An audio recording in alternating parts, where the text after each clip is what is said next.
नमस्कार, मी सुलेखा तळवलकर. दिल के करीबमध्ये तुम्हा सगळ्यांचं अगदी मनापासून स्वागत करते. सहप्रायोजक द प्रधा स्टुडिओ. तर पश्चिम महाराष्ट्राची हिरोईन म्हणून ती नावारूपाला आली. लावणी डान्सर म्हणून देखील ती लोकप्रिय झाली आणि आता सतत मराठी मालिकांमधून आपल्याला दिसत असते.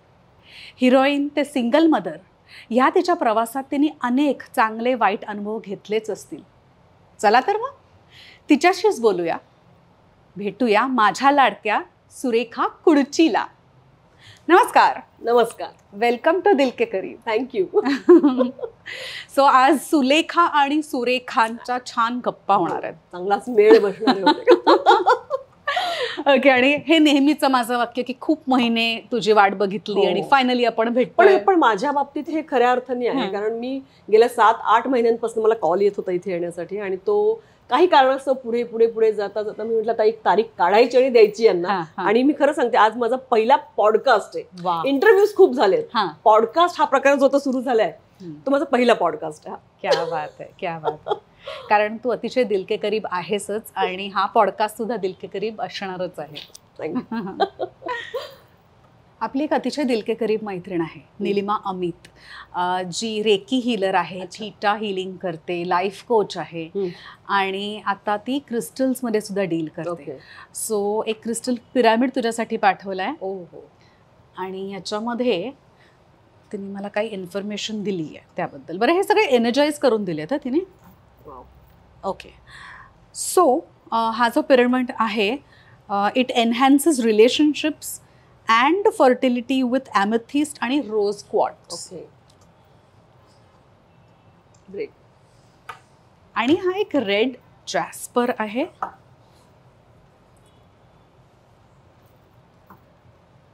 अरे वा.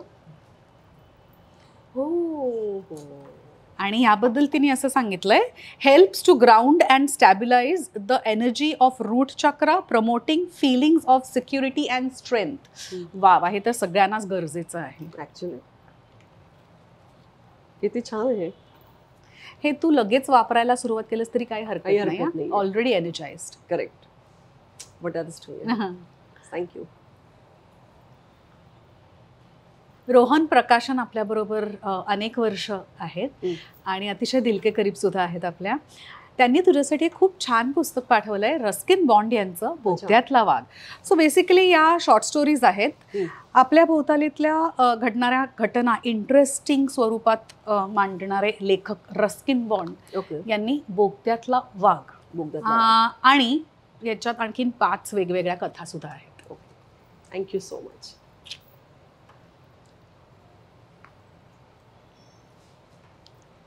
डॉक्टर आरती सोमण आपली साताऱ्याची मैत्रीण आहे आणि 100% हर्बल प्रोडक्ट्स आहेत त्यांचे. खूप सुंदर प्रोडक्ट्स आहेत, तुला नक्कीच आवडतील. अगरबत्ती आहे. ओके. बेस्ट सेलर त्यांची नवीन प्रोडक्ट आहे, नीम टूथपेस्ट. नीम आणि त्रिफळ आहे वाटतं, है ना? टूथपेस्ट. या. ओके. हे आपल्यासाठी खूप गरजेचं ऍसिडिटीचं syrup. Day night daily soap वाल्यांसाठी. वा वा. हर्बल सोप आहे. ओके. आणि फेस ऑइल. वा, म्हणजे अगदी सगळ्या उपयोगी वस्तू आहेत आपल्याला. वा वा, छान. Thank you so much. Nisarg herbs. Thank you so much. Preeti Shah यांचा NGO आहे उलुक द आउल फाउंडेशन आणि तुझ्यासाठी एक स्लिंग बॅग पाठवली आहे. वा, छान कलरफुल आहे. आणि उलुक द आउल फाउंडेशनचा USP असा आहे की हे जे फॅक्टरीमधलं एक्सेस फॅब्रिक असतं ना, त्यांनी ते लोक वेगळ्या वेगळ्या गोष्टी, अशा छान छान गोष्टी बनवतात. ग्रेट. काय नाव आहे यांचं? Uluk the owl foundation. Okay. Preeti Shah यांचं. Thank you Preeti ma'am. Thank you so much. हे मी नक्की वापरणार. आणि यांचे प्रॉडक्ट्स ड्युप्लिकेट होत नाहीत. म्हणजे आता ही बॅग जर का तुझ्याकडे असेल तर ही दुसऱ्या कोणाकडेही नसेल. छान. थँक्यू. आणखीन एक दिल के करीब मित्र अद्वैत बापट. सहज हवन एंटरप्राइज हा त्यांचा ब्रँड आहे आणि 100% ऑर्गॅनिक गुळापासून बनवलेला खरवस तुझ्यासाठी आणलाय त्यांनी. आवडतो खरवस? म्हणजे खूप खूप आवडतो असं नाही, पण खरवस ओके असं. पण हा गुळातला आहे तर हा खाऊन बघ, फार गोड नाहीये. हा तेच. अरे वा, थँक्यू. आणि डाएट साठी चांगलं आहे. सेंद्रिय, अच्छा ओके, थँक्यू सो मच. कोणी दिले आपल्याला हे काय अद्वैत बापट. अद्वैत बापट, थँक्यू सर. वा वा. सुरेखा, आता आपण जिथे बसलोय ठाण्याचं मी हाय कोळी, मनीषा कोळी आणि भावेश कोळी यांचं हे रेस्टॉरंट आहे आणि बेसिकली चेन ऑफ रेस्टॉरंट्स आहे. आणि हे त्यांचे रेडीमेड मसाले आहेत. वीक पॉइंट ना ग आपला, मसाले म्हटल्या. मसाले म्हणजे किचनचं कुठलंही सामान. भरली वांगी मसाला मिक्स आहे. ओके. आणि थालीपीठ मिक्स आहे. अरे वा, क्या बात है. आणि वडे पीठ, वड्याचं पीठ. होय. वा वा वा, अप्रतिम आहेत. मी काय होतं माहितीये की सकाळी धावपळ असते आणि ते परत वाटण करत बसा, ह्याव करा त्याव करा. त्याच्यापेक्षा हे जे मिक्सेस आहेत ना, ते मी डायरेक्ट भाज्या किंवा कधी फिश, कधी चिकन, मटण कट करून डायरेक्ट त्याच्यामध्ये घालते आणि अप्रतिम आहेत मसाले. वा, मी नक्कीच हे सगळं वापरेन. थँक्यू. झटपट. येस. वा वा, मला इथनं म्हणजे इंटरव्ह्यू कमी आणि मला गिफ्टच जास्त मिळत असं वाटतं. आपली पुण्याची एक खूप दिलके करीब मैत्रीण आहे मीनाताई इनामदार. बर. आणि त्यांच्या साड्यांच्या ब्रँडचंच नाव आहे अप्रतिम साड्या. क्या बात आहे. आणि साड्या सुद्धा अप्रतिम असतात. तुझ्यासाठी एक अप्रतिम रंगाची अप्रतिम महेश्वरी पाठवली आहे. आणि पॅकिंग पण अप्रतिम असतं त्यांचं, बघा ना. आमच्या मीनाताईने एकदम अप टू डेट असतात. वा वा वा, खूपच सुंदर. Pink colour. क्या बात. अबोली ऍक्च्युअली. हां, अबोली अबोली. वा वा वा, छान आहे ना. थँक्यू मीनाताई, त्या सुंदर साडीसाठी. Fresh colour. Yes, thank you. Sulekha, ही साडी छान आहेच, पण आता तू जी नेसलेस ना, ही साडी सुद्धा खूप छान आहे. याचा कलर आणि त्याचं कॉम्बिनेशन आहे, ग्रीन अँड येलो. फ्रेश, सुंदर दिसतं. Fresh combination. ही कुठून घेतलीस? घेतली नाही, माझ्या सगळ्या स्पॉन्सर्ड असतात. ओके. आणि ही आपली एक नवीन मैत्रीण आहे. म्हणजे आपल्या दिलके करीब फॅमिली मध्ये एक नवीन सदस्य आहे, प्रियांका सावंत. तिच्या ब्रँडचं नाव आहे पिंगा. आणि खूप सुंदर साड्या असतात तिच्याकडे. मुंबई की कुठे, म्हणजे बाहेर, मुंबईच्या बाहेर? ठाण्यात. तू आज आली आहेस ना कोल्हापूरवरून ठाण्यात, प्लीज जा. नक्की. नंतर प्रियांकाला फोन करू. नक्की नक्की. फार सुंदर साडी खरंच. काठपदरी साडीने एक वेगळा लुक येतो. खूप सुंदर, खूपच रिच वाटते. येस. ओके. आता हे काय बॅग पण, म्हणजे हे जे गिफ्ट आहेत हे ठेवण्यासाठी, म्हणून मी जाताना त्रास नको. हो, सगळी सोय बघतो आम्ही तुमची. किती छान. ऍक्च्युली मला तेच म्हणायचं की आपल्या कलाकारांसाठी हे सगळ्या, या सगळ्या खूप उपयुक्त गोष्टी आहेत. आणि ही तर मी रोज नेते बरं का शूटिंगला. हो का? हो हो हो. ग्रेट ग्रेट, मस्त आहे. चेरी पिकची बॅग आहे ही. ओके. म्हणजे ब्रँडचं नाव चेरी पिक आहे. आणि निशांत आवळे अतिशय दिलके करीब आपले मित्र आहेत. Nishant. Thank you Nishant, thank you so much. खूप सुंदर, खूप छान. वा. तुला गंमत माहितीये, आता लंडनला गेलो होतो आम्ही, तर आय थिंक प्रत्येकाकडे आमच्याकडे होती चेरी पिकची बॅग, कारण दिलके करीबवर आम्ही सगळे जण होतो. सो एअरपोर्टला आमच्याकडे सगळ्यांकडे चेरी पिकच्या बॅग्स होत्या. आणि द वंडरफुल थिंग वॉज की कमेंट्समध्ये सुद्धा येत होतं की अरे आम्हाला म्हणजे सगळ्या बॅग्स ओळखू येत आहेत चेरी पिकच्या, सगळ्या फोटोमध्ये चेरी पिक. मस्त. थँक्यू सगळ्यांना, थँक्यू ज्यांनी मला गिफ्ट पाठवलेत. आणि या बॅग्सवरती निशांत दादांनी 35% डिस्काउंट सुद्धा ठेवलाय, फक्त दिलके करीबच्या सगळ्या प्रेक्षकांसाठी. क्या बात आहे, क्या बात. सो आणखीन काय राहिलं नाही ना इथे. गप्पांना सुरुवात करूया. पण त्याआधी सुरेखा आमच्यासाठी कोल्हापूरवरून इथे आली आहेस, सकाळी खूप लवकर निघाली असेल. आधी आपण मस्तपैकी इकडचा मेन्यू मागवूया आणि तू खायला सुरुवात कर आणि बाय द वे आपण गप्पा मारूया. चालेल? नक्कीच. आनंद आला. वा, मस्त. बरं सुरेखा, आता आंब्याचा सीझन सुरू होतोय, सो आंब्याचं एखादं ड्रिंक वगैरे चालेल तुला? आंब्याचं काय चालेल असं विचारायचंच नसतं, ते डायरेक्ट पुढ्यात आणून ठेवायचं असतं. ओके, आपण गप्पांना सुरुवात करूया. येस. तोवर आंबे येतील. येस. बरं, मला सांग, पश्चिम महाराष्ट्राची हिरोईन म्हणून तुझी ओळख आहे आणि 50च्या वर फिल्म्स केल्यास तिथे. हो. या सगळ्याची सुरुवात कशी झाली? सुरुवात ही 96-97ची गोष्ट आहे. मुळात मला ना लहानपणापासून या गोष्टींची आवड होती, म्हणजे या क्षेत्राची आवड होती. फॅमिली बॅकग्राऊंड म्हणशील तर माझे वडील रिटायर्ड मेजर, माझी बहीण आर्मी ऑफिसर आहे. थोडं खूप वेगळं वातावरण आहे घरचं. शिस्तीत सगळं, म्हणजे उठणं झोपणं खाणं पिणं सगळं शिस्तीत, म्हणजे टाईम टू टाईम. मी असंच म्हटलं की मला या क्षेत्रात काम करायचं. तर मुळात आई वडील परमिशन देतील की नाही इथून सुरुवात होती. बरं, काहीच माहित नाही या क्षेत्रासंबंधात. म्हणजे आता बरेच कलाकार आहेत, आता खूप प्लॅटफॉर्म मिळतात, त्यामुळे त्यांना माहिती आहे की कुठे प्रोडक्शन हाऊस आहेत, त्यांना जायचं तिथे ऑडिशन द्यायचं. 90s मध्ये हे सगळं नव्हतंच. कारण मग मला कोणीतरी सांगितलं की तुला एक अल्बम, स्वतःचा एक फोटो काढावे लागतील वेगवेगळ्या गेटअप मधले, मग साडी ड्रेस जे काय असेल ते. हे सगळं किती साली? 96-97. मग तो पोर्टफोलिओ म्हणायचं त्याला. पोर्टफोलिओ बनवला, मग आपले डिटेल्स त्याच्यामध्ये, आणि मग जाऊन भेटायचं प्रत्येक ठिकाणी. मला सांगितलं जायचं की इथे जा, इथे ऑफिस आहे. मग ते जाऊन भेटणं, प्रत्येक ठिकाणी हेच विचारलं जायचं की आधी कुठे काम केलंय का. आता कोणीतरी काम दिल्यानंतर पहिलं काम आपली सुरुवात म्हणजे. पण मग ते काही कुठे जमलं नाही. मग एका ठिकाणी मला आपले दादा गोडकर त्यावेळेला अधिकारी ब्रदर्स मध्ये होते, आणि मराठी कलाकारांना ते प्राधान्य द्यायचं की बाबा छोटे मोठे काही कॅरेक्टर्स असतील तर. आणि माझी ओळख झाली त्यांची. मग ते काय म्हणाले की तुला सुरुवात तर कर तू. तर मी ना एक्स्ट्रा मध्ये आपण जे म्हणतो ना, येस, की बाबा आता ऍक्शन म्हटलं की पास व्हायचं इकडनं तिकडे. म्हटलं ठीक आहे, कारण एक्स्ट्रा हा प्रकार मला नंतर कळला काय असतो. तेव्हा काहीच माहित होतं. तेव्हा आपण कॅमेरासमोर काम करतो एवढंच महत्वाचं होतं. मग त्या एक्स्ट्रा मधनं काम सुरू केलं. पण मग एक असं करता करता असं वाटलं की हे नाही आहे आपलं काम. म्हणजे मला जे अपेक्षित होतं की आपलं शॉट लागल्यानंतर बोलवायला येतील, शॉट झाल्यानंतर खुर्ची आणून देतील, आणि शॉट लागल्यानंतर आरसा समोर धरला जाईल, ही स्वप्न होती. सो मी त्यांना म्हणायचं की मला एखादा डायलॉग तरी बोलायला द्या. मग ते रिपोर्टर्सचे रोल, माईक घेऊन एक्स्ट्रा मधनं एक स्टेप पुढे म्हणू आपण ती. असं करत करत करत छोटं मोठे कामं केली. आणि मग मुळात माझी भाषा, मी कन्नड, माझी मदर टंग कन्नडा. मराठी आता तरी खूप छान बोलते. डायलॉग्सला तसा त्रास होत नाही, कारण आपल्याकडे स्क्रिप्ट असते. अगदीच काही कळलं नाही तर मी विचारते. मग त्यावेळेला थोडंसं माझं मराठी बरं नव्हतं. मग जयश्री गडकरनं 2 हिरोईन्स शोधत होत्या. अशी असावी सासू नावाचा चित्रपट त्यांचा, जो त्यांचा होम प्रोडक्शन, आणि त्या स्वतः डिरेक्ट करणार होत्या त्या. आणि मला थ्रू कळलं की आपण आता जातो एका ठिकाणी सेटवर, आणि गेल्यानंतर एक ओळख होते.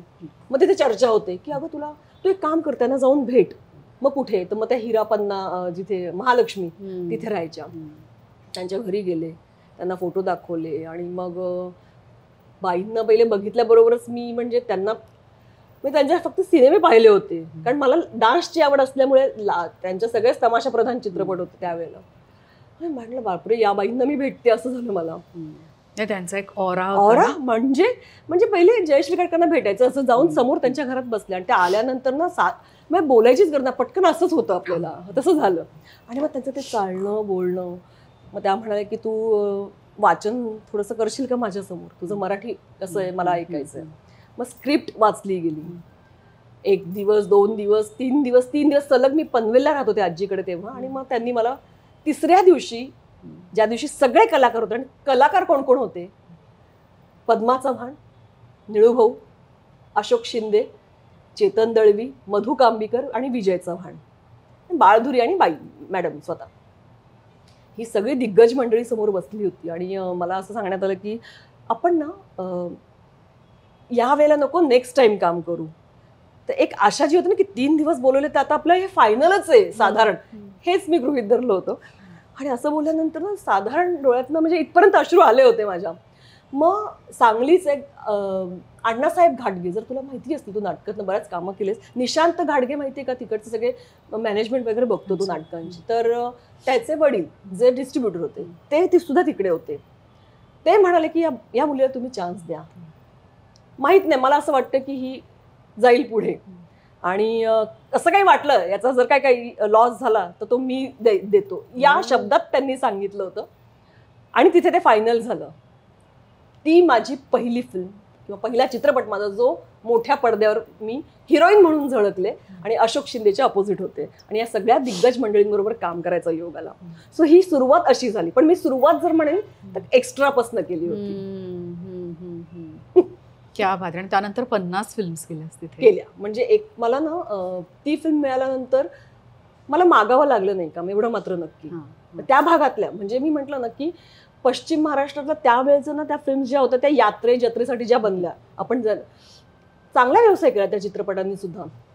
पण मला कधीच म्हणजे एक संपते दुसरी फिल्म माझ्याकडे म्हणजे आल्या आणि मी त्या करत गेले. कारण मला काम करायचं होतं. कारण 4 ठिकाणी काम केल्यानंतर आपल्या ओळखी होतील आणि आणखीन त्याच्यातनं वेगळी कामं मिळतील आणि त्यामुळे मी काम करत गेले. मी कधीच थांबले नाही. मग सो तिथे काम करायचा एक्सपिरियन्स कसा होता? खूप छान होता. मुळात यांच्यासमोर बोलायची ताकदच नव्हती आमच्यात. म्हणजे काय ना 40 दिवसाचं स्केड्यूल होतं ते कोल्हापूरला. पहिल्या फिल्मचं सेट लावला होता जयप्रभा स्टुडिओमध्ये. त्यामुळे स्टुडिओ, तो सेट हे सगळंच नवीन होतं माझ्यासाठी. आणि आम्हाला ना स्ट्रिक्टली वॉर्न केलं होतं की 40 दिवस तिथे राहायचंच आहे. तुमचं काम जरी भले 20 दिवसाचं आहे किंवा 25 दिवसाचं आहे. आणि ज्या दिवशी तुमचं काम नसेल त्या दिवशी तुम्ही रूमवर नाही राहायचं, म्हणजे हॉटेल शूटिंग बघायला गाडी येते ना सकाळी कलाकारांना न्यायला, तेव्हा त्याच्यात बसायचं, सेटवर यायचं. सेटिंग जेव्हा म्हणजे लाइटिंग वगैरे चालू असते तेव्हा तुम्ही सेटवर बसायचं. लाइटिंग करतात. म्हणजे हे तुला का सगळ्यांनाच सांगितलं? नाही, मी आणि माधुरी बांदिवडेकर नावाची एक नवीन मुलगी होती, ती नाटकातनं तेव्हा करत होती काम. माझ्यासाठी हा सगळा पहिला एक्सपिरियन्स होता. बाकीच्यांसाठी कसं, कारण सगळ्यांनी कामं केलेली होती ना, मीच नवीन होते. तर जेव्हा सीन चालू तेव्हा समोर बसायचं, कोण कसं डायलॉग बोलते. पण आपला डायलॉग संपल्यानंतर आपलं काम संपलं असं नाही होत. तर समोरच्या डायलॉगला आपल्या रिॲक्शन्स या सुद्धा तेवढ्या महत्त्वाच्या असतात. या खूप बारीक बारीक गोष्टी आहेत. म्हणजे आपण डायलॉग बोलतो म्हणजे आपल्याला काम येतं असं नाहीये. तर टेक्निकल गोष्टी कळल्या पाहिजेत की ट्रॉली लागते, तर ट्रॉली जर अशी झाल्यानंतर आपल्याला थोडंसं मुवमेंट घ्यावी लागते. ह्या सगळ्या छोट्या छोट्या गोष्टी मला त्या चित्रपटात म्हणजे पहिल्याच याच्यात आमची ते स्कूल होतं. म्हणजे छान वर्कशॉप ऍक्च्युली वेगळं काही आम्हाला पैसे भरून काही शिकावं लागलं नाही. माझा प्रश्न असा होता की एकंदरीतच पश्चिम महाराष्ट्रात ज्या सगळ्या फिल्म्स केल्या त्याचा एक्सपिरियन्स कसा? चांगलाच होता. म्हणजे माझा बऱ्याच सिनेमांनी चांगला व्यवसाय केला म्हणेन मी. यात्रांमध्ये पहिली शेर, दुसरी सव्वा शेर असेल अशोक मामान बरोबरचं, अगदी काळूबाईच्या नावाने चांग भलं. म्हणजे ना माहित नाही मला आता मुंबई, पुणे, ठाणे या भागामध्ये या चित्रपटांना किती प्रतिसाद मिळाला किंवा काय, पण त्या भागात चांगला गेला. आणि एक माझी स्वतःची असं मला कळायला लागलं की आपण बाहेर, तुम्ही सुरेखा कुडची ना, तर ना काय होतं मला असं वाटतं की नावाने तुमची ओळख होते ना तेव्हा ती खरी ओळख. आता मालिकांमधनं जर मी सुरुवात केली असते तर त्या कॅरेक्टरनी मला ओळखलं गेलं असतं. खरं नाव आत्ताही जे कलाकार काम करतात त्यांना त्या कॅरेक्टरच्या नावानेच ओळखलं जातं, त्यांना स्वतःची ओळख नसते. किंवा पूर्वी सिरियल्स मध्ये कलाकारांची नावं यायची, आता नाहीये. त्यामुळे तुम्हाला तुमची ओळख नाहीये, ती तुमच्या त्या कॅरेक्टरची ती ओळख आहे. सो मला ना नावाने जेव्हा ओळख निर्माण झाली ना तर म्हटलं की अरे वा. मग मला असं एका मोठ्या कलाकाराने मला हा प्रश्न केला होता की तुला असं नाही का वाटत जरा ए ग्रेड सिनेमांमध्ये काम करावं? सो माझं असं झालं की ए ग्रेड म्हणजे काय. मग त्याने नावं घेतली काही. सचिन पिळगावकर आहेत, महेश कोठारे आहेत समजा, एक 4-5 नावं घेतली. म्हटलं वाटलं ना, पण मला त्यांच्याकडे काम नाही मिळालं म्हणून मला त्याचं वाईटही नाही वाटलं. कारण माझं काम चालूच होतं. भले माझा प्रेक्षक वर्ग तिकडचा असेल पण माझं काम कधी थांबलं नाही किंवा मला वाट बघावी लागली नाही कामाची. सो माझ्यासाठी काम महत्वाचं होतं. म्हणजे आर्थिक बाजू खूप अशी होती असंही नाही, पण काम मला त्या पोझिशन पर्यंत पोहोचायचं होतं. सो मी काम करत गेले. आणि त्यामुळे ना पश्चिम महाराष्ट्रात जसं तू आता माझी ओळख करून देताना म्हणालीस की पश्चिम महाराष्ट्रातली हिरोईन, तर मला याच्यात सुद्धा आनंद आहे माहितीये का की येस, मी नाही केले या भागातले सिनेमे, पण मी ज्या भागातले सिनेमे केले त्या भागात लोकांनी मला भरभरून प्रेम दिलं. आणि इथे येऊन काम करणं आणि तिकडे काम करणं याच्यामध्ये तुला फरक जाणवला? मुंबई आता बघत सिनेमे तिकडचे गेले, पण मी जी मुंबईत जी कामं सुरू केली ना ती मी सिनेमे नाही केली, या भागातले मालिका. येस. आणि ते पण डिलिव्हरी नंतर, लग्न झालं, लग्नानंतर डिलिव्हरी नंतर मी जे काम सुरू केलं ते मी छोट्या पडद्यापासून, म्हणजे वीरेन प्रधानची पहिली म्हणजे त्यांची सिरियल केली होती मी, भाग्यलक्ष्मी, झी मराठीवर. म्हणजे तेव्हा अल्फा होतं माझ्या मते, तेव्हा मी ते काम केलं होतं. मग त्यानंतर मग मी टेलिव्हिजनकडे जे वळले ते वळलेच. म्हणजे लागोपाठ मला सिरियल मिळत गेल्या, एक संपल्यानंतर दुसरी. सो तो प्रवास आज चालूच आहे आजपर्यंत. पण तिकडची ट्रीटमेंट, कारण तिथे हिरोईन होतीस कायम, आणि इकडची ट्रीटमेंट याच्यामध्ये तुला काही फरक जाणवतो? नाही जाणवला, नाही. कारण खूप वेगळंच वातावरण आहे फिल्मचं. फक्त मजा वेगळी की ते कॅरेक्टर तुम्ही 15 ते 20 दिवसांसाठी जगत असता, त्याच्यानंतर एक वेगळं कॅरेक्टर तुम्हाला करायला मिळतं. ट्रीटमेंटच्या बाबतीत म्हणशील तर हे बघ, कोणी इतकं डोक्यावर, आता जरा सगळे लाड होतात, मला वाटत नाही तेव्हा एवढे लाड होत होते. हो, म्हणजे ज्या मेकअप रूम्स आहेत त्या मेकअप रूम मध्ये एसी सुद्धा नसायचा. आउटडोअरला आम्ही जायचो, व्हॅनिटी नसायच्या, तर आम्ही टेम्पोमध्ये साड्या बदललेल्या आहेत. म्हणजे लाईटचे सगळं सामान उतरवलं की त्याला चादर लावली जायची आणि आम्ही आतमध्ये साड्या नेसायचो आउटडोअरला कधी गेलो तर. तर ह्या सगळ्या एक्सपिरियन्स, मग तेव्हा हिरोईन म्हणून तिला डोक्यावर घेऊन तिला एक स्पेशल ट्रीटमेंट हा प्रकार कधी नव्हता. पण जे होतं ते छान होतं. आणि मालिकांचं काय, आता सगळं स्वरूपच बदललेलं आहे, कामाची पद्धत पण बदललेली आहे. पूर्वी आता जर अधिकारी ब्रदर्सच्या ज्या आम्ही मालिका केल्या तेव्हा मला असं आठवते, राजन वाघदरे हे एक नाव आहे, समीर कुलकर्णी हे एक, त्याची खूप मोठी नाव आहेत. कारण तेव्हा मी छोटे छोटे रोल करत होते. समीर तेव्हा असोसिएट होता है ना, तर ते छोटे छोटे रोल केले. पण ही नावं खूप माझ्यासाठी महत्वाची आहेत, कारण त्या लोकांनी ना खूप सांभाळून घेतलं त्यावेळेला. आणि तेव्हा कळलं की गोष्टी काय असतात आणि काय नाही. पण तेव्हा 7ची शिफ्ट आणि आजचं हे टार्गेट आहे आमचं, आणि 2ला जर संपलं तर 2ला ना पॅकअप होत होतं. आज 7च्या शिफ्टला 5 वाजता जर सगळे सीन संपले तर प्लीज अजून 2 मागवा, कारण अजून वेळ झाली नाहीये. हे सगळं चालतं. आता हे तुला मी वेगळं सांगायलाच नको. तर त्यामुळे हाच फक्त काय तो फरक जाणवला की इथे खूप राबवता, तिथे जरा शिस्तीत काम असतं. आता कसं कोप करतेस का तू? कारण सिरियल मध्ये काम करणं, डेली सोप मध्ये काम करणं खरंच खायची गोष्ट नाहीये ग. आणि तू मगाशी म्हणालीस तसं कामाचं स्वरूप सुद्धा खूप बदललंय. तेव्हा एक मेंटॅलिटी तुमची वेगळीच असावी लागते सिरियल मध्ये काम करण्यासाठी. सो तू स्वतःला कसं मोल्ड केलंस याच्यामध्ये? म्हटलं ना की वीरेनची ती पहिली सिरियल माझी भाग्यलक्ष्मी, पण तेव्हा सुद्धा वेगळं होतं. नक्कीच होतं, आणि आता खूप वेगळं आहे. आता स्क्रीन प्ले सुद्धा आयत्या वेळेला येतात. आपली कुठली डेट लागेल किंवा नाही, उद्या परवाची काय परिस्थिती असणार हे माहीत नसतं आपल्याला. पण त्यावेळेला तसं नव्हतं. आणि त्यावेळेला शूटिंग मुंबईत, माझं सासर कोल्हापूर, माझी लेक 1.5 वर्षाची, आणि तिला मी कोल्हापुरात ठेवून मुंबईला येऊन मी सगळं काम केलेलं आहे. अशी 2.5 वर्ष मी मालिका केली ती. मला काहीच त्रास नाही जाणवला. त्याच्यानंतर अजून 2-4 वर्षानंतर मी जेव्हा देवयानी नावाची सिरियल करत होती तेव्हा ती सुपर डुपर हिट होती. हायेस्ट TRP जो आता सध्या ट्रेंडिंग आहे. देवयानींनी तुला खूप फेम दिलं. येस, नक्कीच दिलं. मलाच नाही, आमच्या अख्ख्या टीमला. पण तेव्हा असं झालं की ना, दिवस रात्र काम, म्हणजे असं व्हायचं की मुलीला वेळच देऊ शकत नव्हते. तेव्हा या गोष्टीचा त्रास व्हायला लागला की इतकं पण काम नाही करायचं. एक फॅमिली, मूल, ह्या गोष्टी खूप महत्वाच्या आहेत. आणि मी 1-1.5 वर्षात ती सिरियल सोडली की मला नाही, अशा पद्धतीने मी काम नाही करू शकत. किंवा 8 दिवसातनं 1 ते 2 दिवस मला माझे हवेत, जे मी माझ्या मुलीसाठी मी कोल्हापूरला जाऊ शकेन. मग मी ती मालिका सोडली. तर पण मला नंतर असं जाणवलं की काम जर करायचंय डेली सोपमध्ये, तर आपल्याला थोडंसं मन घट्ट करून मुलीला लांब ठेवून मुंबईत राहून काम करावंच लागेल. कारण त्या पुढच्या 2 वर्षात माझे मिस्टर वारले आणि घरची परिस्थिती अत्यंत बिकट झाली. 2013ची गोष्ट ही. आणि मग असं झालं की म्हणजे त्याची परिस्थिती खूप सोसो होती, हे पण मी सांगते. हे सगळं माहीत असूनही मी लग्न केलं होतं, कारण तो उत्तम कॅमेरामन होता. हां, अचानक अशा जाण्यामुळे मुलगी 3 वर्षाची, मग काय करावं. त्यांचं नाव काय? गिरीश उदाळे.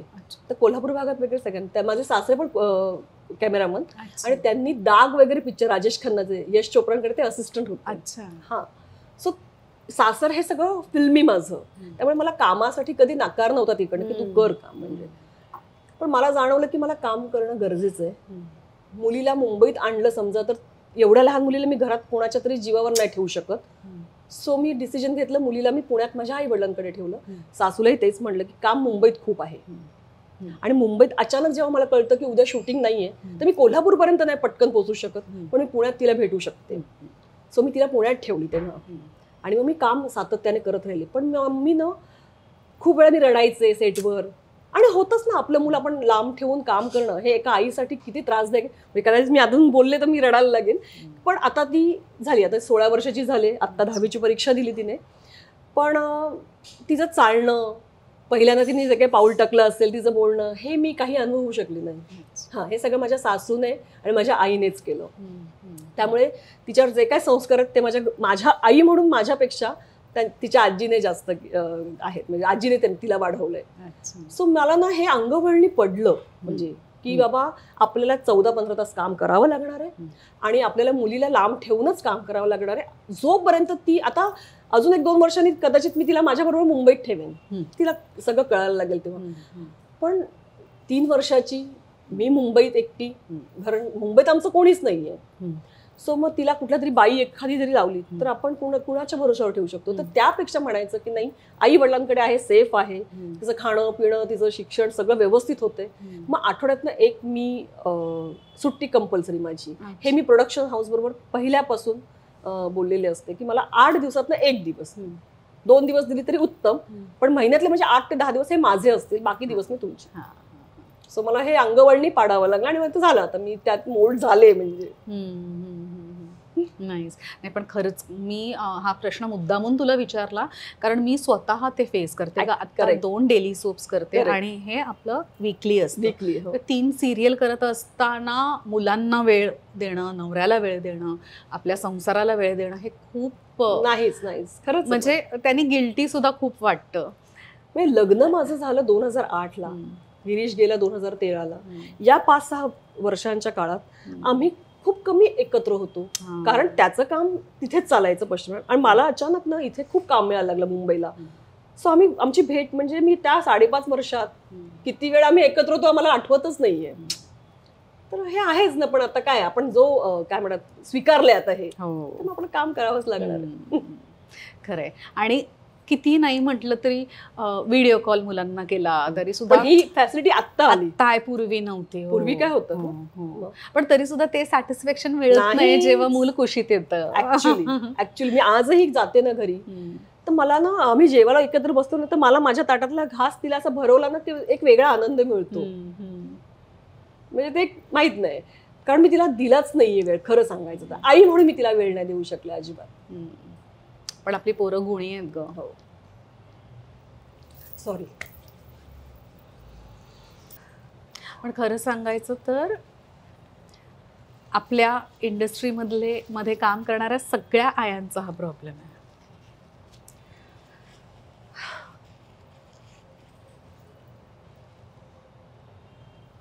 पण मी तिला म्हणेन, तिच्याबद्दल एवढंच सांगेन की तिने सुद्धा मला सांभाळून घेतलं म्हणायला पाहिजे.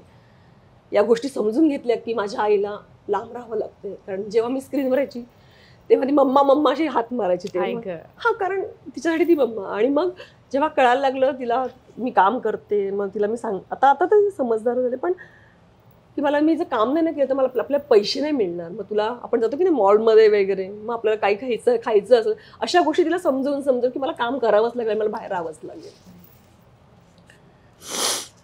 सॉरी, मी हा विषय काढायला नाही, पण बरं झालं. कारण कसं आहे, लोकांना ना आपल्याला फक्त छान दिसत असतं, आपण किती त्रासात जात असतो, आपल्या काही आपले स्वतःचे सुद्धा काही प्रॉब्लेम असतात, हे लोकांपर्यंत पोहोचत नाहीत कधीच. It's okay. सॉरी. ऍक्च्युली मला सिंगल पेरेंटिंग बद्दल बोलायचं होतं, पण only if you are comfortable. नाही, तुला त्रास होणार असेल तर नाही, बोलूया, खरंच बोलूया. येस. आता बघ ना, मी सुद्धा मुलांपासून लांब असते, पण त्यांचे वडील त्यांच्या सोबत असतात. त्यांना काय हवं नको ते बघत असतात. आमचा फोन चालू असतो. पण सिंगल पेरेंट असताना एक it's different when you have a man behind you, आणि it is different when you are the man. Correct. कसं कोप केलं सगळं? तेच ना, की मला पर्याय नव्हता. खरं सांगते, घरं घेतली होती, 2 फ्लॅट्स घेतले होते, लोन होतो. मुलगी जरी आता त्यावेळेला 3-4 वर्षांची, तर मला दिसत होतं तिचं शिक्षण, आणि त्या कुठल्याच गोष्टींमध्ये तिला माझ्याकडे आज पैसे नाही आहेत म्हणून मी तिला या शाळेत नाही घालू शकते किंवा काय ह्या सगळ्या गोष्टी करायच्या नव्हत्या. सो मला ना पर्यायच नव्हता दुसरा कुठला. म्हणजे तेव्हा ती लहान असताना जेव्हा गिरीश गेल्या गेल्या मला घरच्यांनी हे समजलं की तू लग्न कर दुसरं, की अजून तुझं एज काय, किंवा ती अजून लहान आहे तोपर्यंत, ती मोठी होईपर्यंत मग त्या गोष्टी तिला समजून जातील. मोठी झाल्यानंतर कदाचित तिला या गोष्टी एक्सेप्ट नाही करणार. पण त्यावेळेला ती माझी मनस्थिती नव्हती. माझं झालं की आपण कामच करू. मग मी इंडस्ट्रीमध्ये सगळ्यांना ज्यांच्यासोबत काम केलं मी प्रत्येकाला एवढं, प्रत्येकाने जेव्हा मला फोन केले की असं कळलं आणि आम्ही आहोत, काही लागलं तर सांग, माझा एकच माझं उत्तर असायचं की मला बाकी काही मदत नको, मला काम द्या. दुसरी काय मदत मागणार मी, तुम्ही मला काम द्या, माझ्या कामातनं पैसे मी कमवणार, माझं व्यवस्थित चालणार, दुसरी काहीच मदत नको, हेच सांगायचं मी प्रत्येकाला. आजही माझं एक प्रोजेक्ट संपलं की मी माझं ठरलेलं असतं की 1-2 महिने मी माझ्या मुलीसाठी ठेवते, कारण आपण 2-2.5 वर्ष बाहेर असतो त्यांच्या. बरोबर. काही काही मालिका 5-5 वर्ष पण करतात. तर त्याच्यानंतर 2 महिने माझे तिच्यासाठी, आणि मग 2 महिने संपत आले की मी सगळ्या प्रोडक्शन हाऊसला फोन करते की मी आता फ्री आहे, मला सांगा काही असेल तर माझ्या लाईफ, आणि त्याच्यात मला कमीपणा वाटत नाही. सो ठीक आहे. पण आता मी म्हटलं ना की मला हे काम करणं गरजेचं होतं, नाहीतर तिचं शिक्षण आणि या सगळ्या गोष्टी नसत्या पॉसिबल झाल्या. तू आता म्हणालीस तू स्वतःहून प्रोडक्शन हाऊसेसना फोन करतेस, पण अशी कधीच वेळ आली नसेल ना जेव्हा तू घरी बसली आहेस आणि काम नाहीये? असं नाही झालं, खरंच नाही झालं. म्हणजे फक्त एवढंच होतं की मालिका चालू झाल्यानंतर लोकांना माहित असतं की ती दिसतीये, त्यामुळे आपला विचार केला जात नाही ती तिकडे काम करते. पण संपल्यानंतर माझं असं होतं की आपण एक सांगावं की आता माझी मालिका संपली, तर तुमचं काही 1-2 महिन्यात पुढे काही असणार असेल आणि माझ्या लायक काही असेल तर प्लीज मला सांगा. कारण इतके कलाकार झालेत आता तसे नाही ना 4 चेहरे राहिलेले, इतके कलाकार झालेत. पण माझ्यासाठी जे येतं ते पर्टिक्युलर ना एक अशा खाष्ट भूमिका टिपिकल, माझा विचार केला जातोय मला माहिती आहे. आणि माझ्याकडे मला येतात भूमिका मस्त चांगल्या, मला मजा आली काम करायला इथे छोट्या पडद्यावर. पण मोठ्या पडद्यावर मी हिरोईन म्हणून अगदी हिरो बरोबर गाणी बिणी म्हटली असली तरी सासू म्हणून सुनेला छळायला इथेही मजा येते मला. लेकीचं नाव काय म्हणालीस? तिचं नाव जान्हवी. अच्छा, ओके. सो तू जेव्हा काम घेतेस तेव्हा तिचा विचार करून घेतेस का? कारण हा प्रश्न मी अशासाठी विचारते कारण मला नेहमी हा पहिला एक थॉट येतो कुठलंही काम घेताना की असं काम घ्यावं जे माझी मुलं अप्रूव्ह करतील. तेव्हा स्क्रिप्ट जरी आलं तरी सुद्धा मी त्यांना वाचून दाखवते. हो, खरं खरं सांगला सुद्धा पहिलं ओपनिंग वाक्य अगं होतं, आज सॉलिड झालं ना. आणि मी म्हटलं टिया आर्य जरा बसा हा इथे समोर.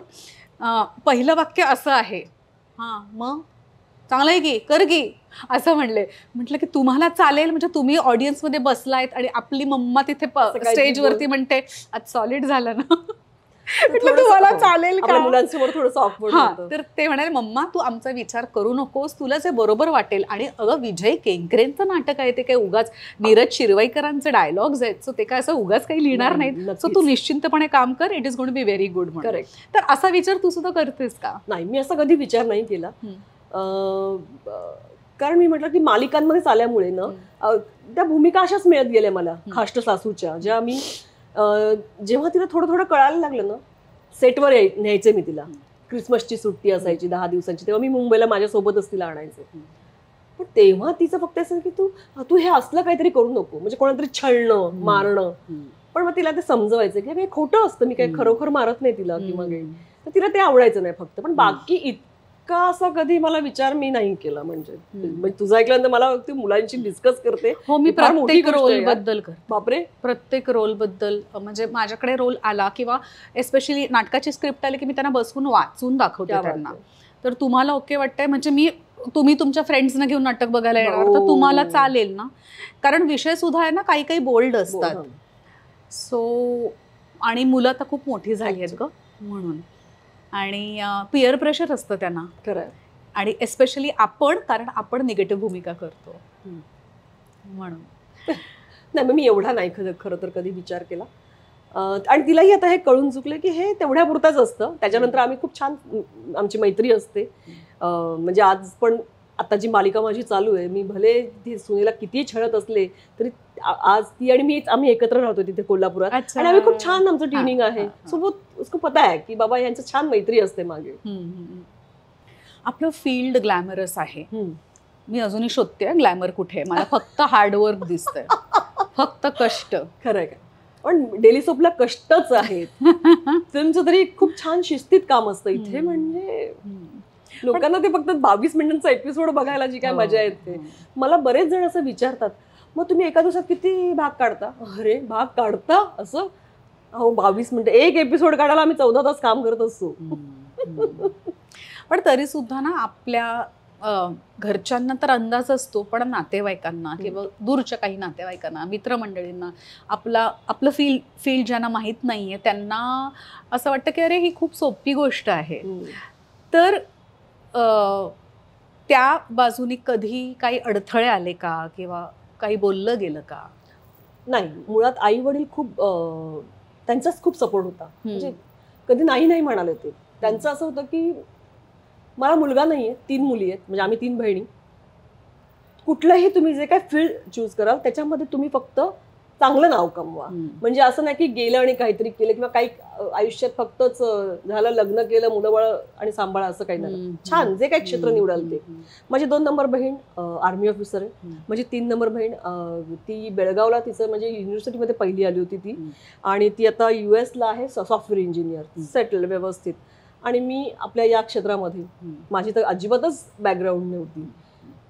मला वाटलं होतं माझे वडील नाही म्हणतील, पण ते म्हणजे ते असे करो की ये सब, काही सॉरी पण हिंदी आम्ही बोलतो घरी आर्मी मधलं असल्यामुळे, पण ये सब किसी को जानती नाही कसं म्हणलं, तुम्ही फक्त परमिशन द्या, कसं कोणाला भेटायचं काय करायचं हे सगळं मी करते.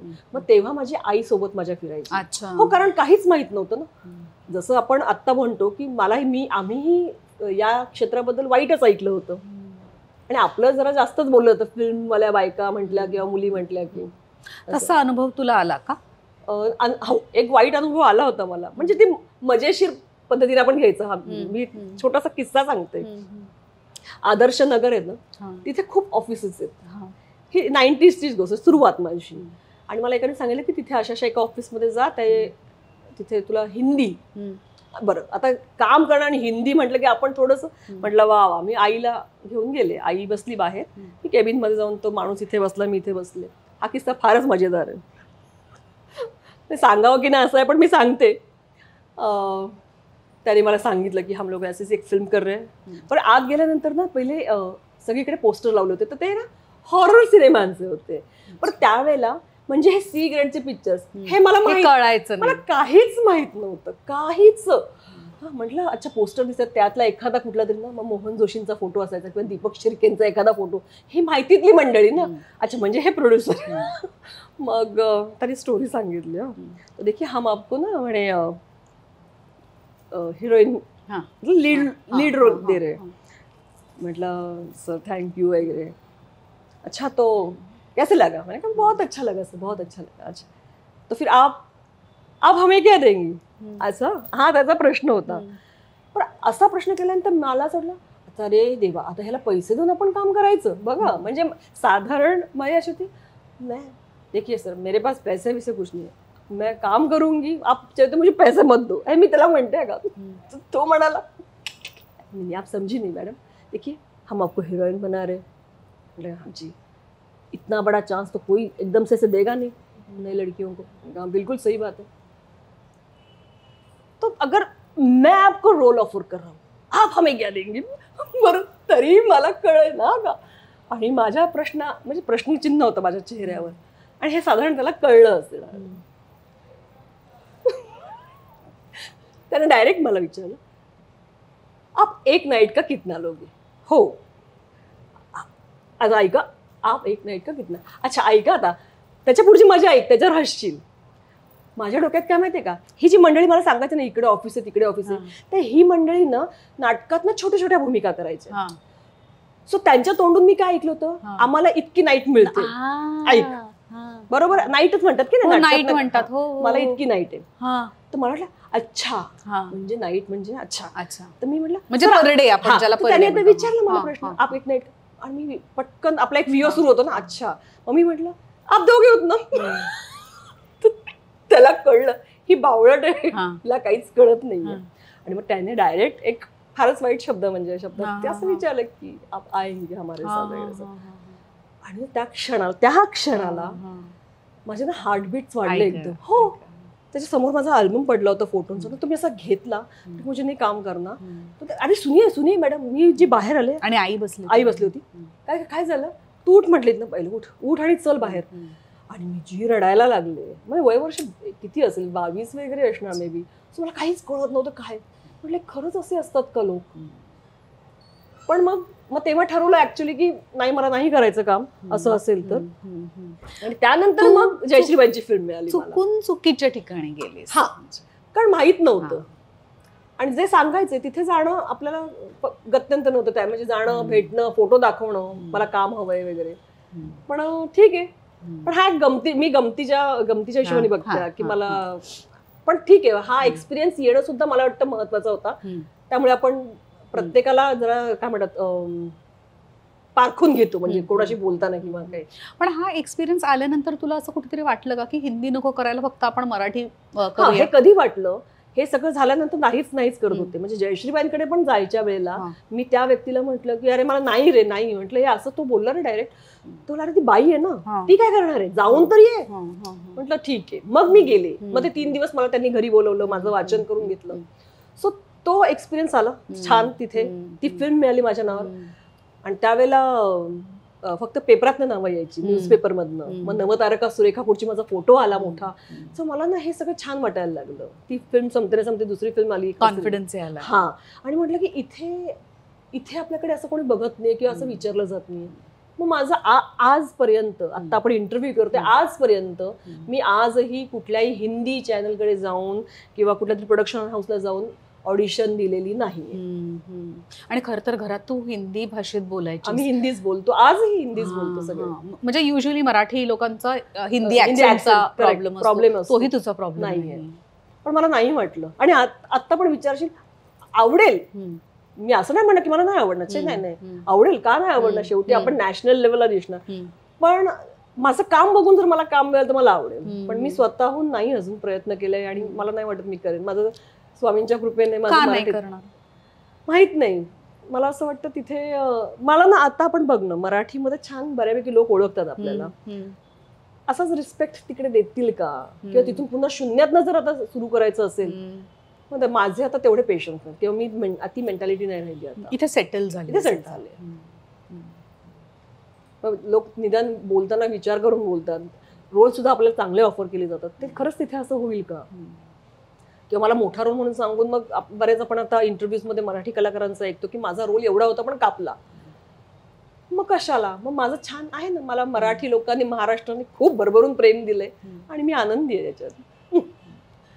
लावणी डान्सर म्हणून तू प्रसिद्ध आहेस, त्याबद्दल काय सांगशील? मुळात मी डान्सर नाही, मी शिकले नाही. हा, डान्सची आवड. मी रिदम मध्ये नसते, मला एवढं माहिती. पण फिल्म मध्ये कसं 8 बीट 16 बीट एवढंच ना. स्टेजवर परफॉर्म करणं मला आयुष्यात कधी वाटलं नव्हतं की मी नाचेन म्हणून. माया जाधव माहिती असतील, नृत्य संशयन माया जाधव. तर त्या कृणाल म्युझिक कंपनीचा एक अल्बम करत होत्या आणि त्याच्यामध्ये या रावजी बसा भाऊजी हे गाणं त्यांना करायचं होतं. आणि मग त्यांनी माझ्या एका फिल्मला फिल्मच्या गाण्याचं डिरेक्शन केलं होतं आणि त्यांना असं वाटत होतं की हे गाणं ह्या पोरीला द्यावं. त्यांनी मला फोन केला. तेव्हा तर म्हणजे मोबाईल पण नव्हते, लँडलाईनवर. म्हणजे असं ये भेटेल, त्या शिवडीला राहायच्या. मग जाऊन भेटले. मग ते म्हणाले असं. मी म्हटलं मी लावणी मला नाही येणार. म्हणजे काय नाही, आम्ही शिकवू ना तुला.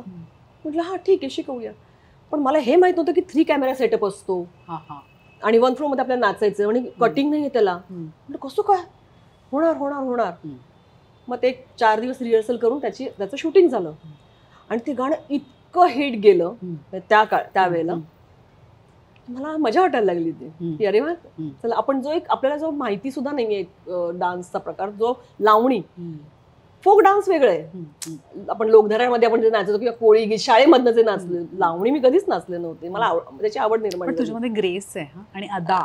मुळात मला त्या म्हणायच्या ना की तू पायाने तयार नाहीयेस, पण आम्हाला माहिती की तू तुझ्या एक्सप्रेशन वाली जी गाणी असतील ना ती तुला मी देणार आणि आम्हाला माहिती तू करशील.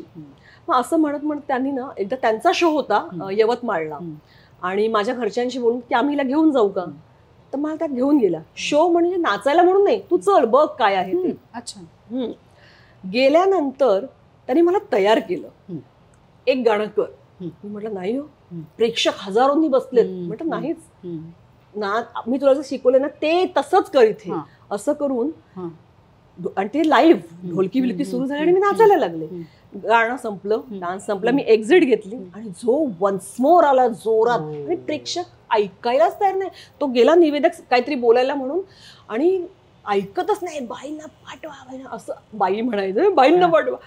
आणि मला ना पहिल्यांदा इतकं स्टेजवर खूप पूर्ण नाचल्यामुळे दम लागला होता, त्यामुळे पटकन वन्स मोर घेणं हा प्रकार पण माहित होतं. तू नाचणार म्हटलं नाही नाही मी ना नाचणार, आणि मी गेलेच नाही.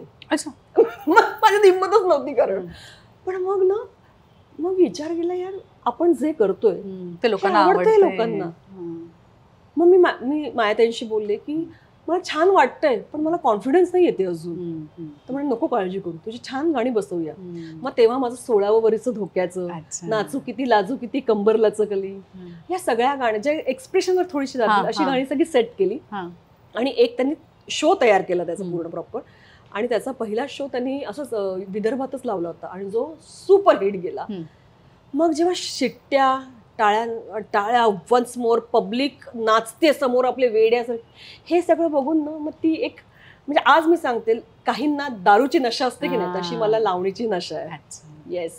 ढोलकीची थाप पडल्यानंतर मग ते दुखणं बिखणं काही असो, किंवा आज माझं आता वजन पण वाढलंय तरी सुद्धा मला गॅरंटी, मी उभी राहिले तर मी प्रेक्षकांना नक्कीच नाचवेन. क्या बात आहे, क्या बात आहे.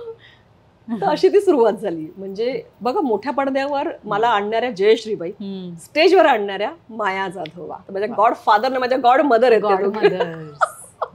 खरंय ग. येस. आणि त्यावेळेला ना म्हणजे मला माझं गाणं फोटो द्यायचं म्हणून माझं एकतरी गाणं असं म्हणजे कंपनीची डिमांड होती त्यावेळेला. अच्छा. हो. येस. म्हणजे हे अतिशयोक्ती नाही, म्हणजे हे म्युझिक अल्बम्स बद्दल सगळं. कुणाल म्युझिक आहे, सुमित म्युझिक आहे, नाकोडा म्युझिक आहे, अजून बऱ्याच आहेत, आता नावं आठवत नाहीये. पण प्रत्येक कव्हरवर माझा फोटो असावा म्हणून एक तरी गाणं मॅडमना द्यायचं असं ही डिमांड होती. आणि हे मला तेव्हा एवढं त्याचं महत्व नव्हतं कळत, पण मला ते आता नंतर रिअलाइज व्हायला लागलं. म्हणजे सीडींच्या जगातली माधुरी दीक्षित हे नाव पडलं. अच्छा अच्छा अच्छा. कसं वाटायचं? पण मजा, छान वाटायचं. म्हणजे ह्या कंपनीने बोललो, त्या कंपनीने आमची 1-2 गाणी तरी तुम्ही करा. मग कळलं की आपण इथे जर 4 पैसे इथे घेतो, तिथे थोडंसं डिमांड म्हणतो, ते द्यायला तयार असायचं. सो मला ना असं आलं की अरे वा, म्हणजे डान्स न शिकता आज मला डान्ससाठी लोक विचारतायत. तर मला ती मजा वाटायला लागली नंतर. पण हे सगळं यश कधी गेलं का ग डोक्यात? नाही जाऊ दिलं. कोणालाही विचार, म्हणजे माझ्या पाठी मला विचारलंच ना तरी कोणी माझ्याबद्दल मला नाही वाटत वाईट बोलून, नाही, कधीच नाही. पण आपलं विश्व कसं असतं माहितीये ना, आपण बाहेर एक वेगळं दाखवतो आणि आतमध्ये आपण एक वेगळ्याच असतो. हो. असंही असू शकतं, सगळ्याच जणी नाही पण असंही बऱ्याच जणी मी बघितल्या. सो तो एक बॅलन्स राखणं खूप गरजेचं असतं आणि कठीणही असतं. म्हटलं तर कठीण, म्हटलं तर सोपं. तर तू बॅलन्स ठेवायला या सगळ्या बाबतीत तू स्वतःसाठी काय केलंस? नाही, मला वेगळं काही, मी सुरेखा, मी जशी आहे ना मी तशीच असते. मी सेटवर पण तशीच असते. मी कॅमेऱ्यासमोर गेले ते माझं जे कॅरेक्टर आहे तेवढंच.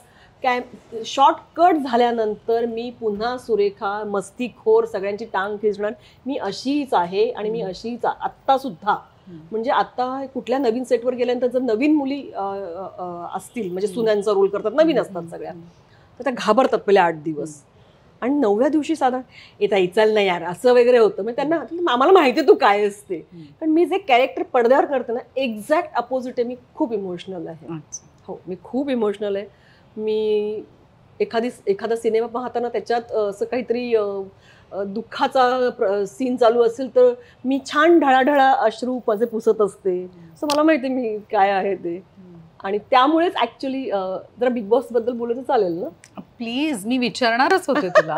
तर मला वाटतं असा विचार करून त्या लोकांनी मला विचारलं होतं बिग बॉस वाल्यांनी की इमोशनल आहेस म्हणून नाही, पडद्यावरचं कॅरेक्टर बघून लोकांना ती माहितीये ना सुरेखा. सो एक अशी लागते तिथे कोणतरी खमकी. पण झालं उलट ना ते, म्हणून मी महिन्याभरात बाहेर आले. पण मग ते काय, पण तो एक वेगळा एक्सपिरियन्स होता माझ्यासाठी बिग बॉस. सांगशील? हो, तुला काय ऐकायचं ते सांग. तुला जे सांगायचं ते सांग. नाही, मुळात बिग बॉसचा एक ऑडियन्स आहे. सो बेसिकली ना दिल के करीबमध्ये म्हणजे मला मी स्वतःला ती शिस्त घालून दिली आहे की गॉसिप फार मी करत नाही किंवा असं उकरून काही काढत नाही. कारण तू जर का म्हणजे माझा गेस्ट जर का अनकम्फर्टेबल असेल तर शोला काय अर्थ नाही. कारण शोचं नाव दिल के करीब ऍक्च्युअली. आज तू माझ्या दिल के करीब आहेस म्हणून तू इथे आहेस. सो तुला त्रास होईल असं मला मी काहीच नाही. नक्कीच नाही. मला बिग बॉसचं थोडंसं आकर्षण होतं. मी हिंदी पण फॉलो करायचं आणि मराठीत सुरू झाल्यानंतर तर एक आनंद होता. आणि मला असं वाटायचं की यार कधी बोलवतील का मला. तर जेव्हा 3रा सीझन होता फोन आला आणि माझी मालिका चालू होती स्वाभिमान. चांगला TRP 6:30चा टाइम स्लॉट असून सुद्धा चांगला TRP होता. पण ना मला बिग बॉसची ऑफर आल्यानंतर मला 2 मिनिटं असं काय यार म्हणजे नाही कसं म्हणायचं. का ह्यांना सांगायचं मला 3 महिन्यासाठी गायब करा. पण कसं करणार कारण मेन वॅम्पच नसेल सिरियलला. सासू जी असते हिरोची आई तीच नसेल 3 महिने तर मालिका पुढे काय सरकणार. मी खूप विचार केला. मी घरी सांगितलं पहिले तर माझ्या मुलीला की मला ना बिग बॉससाठी विचार. मम्मा जा असं तिचं होतं एकदम. बहिणीशी बोलले आईवडिलांशी बोलले. सगळ्यांचं असं म्हणत होतं की तू जा आला एक्सपिरियन्स घेऊन एक्सपिरियन्स काय येतो. खूप विचार केला म्हटलं घेऊया. मालिका आपण करतोच ना माहितीच आहे आपल्याला. हा चान्स परत नाही येणार. मग मी ती सिरियल सोडली आणि मी बिग बॉसमध्ये गेले. मी बिग बॉसला मी नावं नाही ठेवणार पण म्हणजे एक तर काही स्क्रिप्टेड नसतं जर कोणी सांगत असेल तसं अजिबातच नाहीये. तिथे भांडणं होतातच. सुलेखाचा स्वभाव वेगळा आहे सुरेखाचा स्वभाव वेगळा आहे.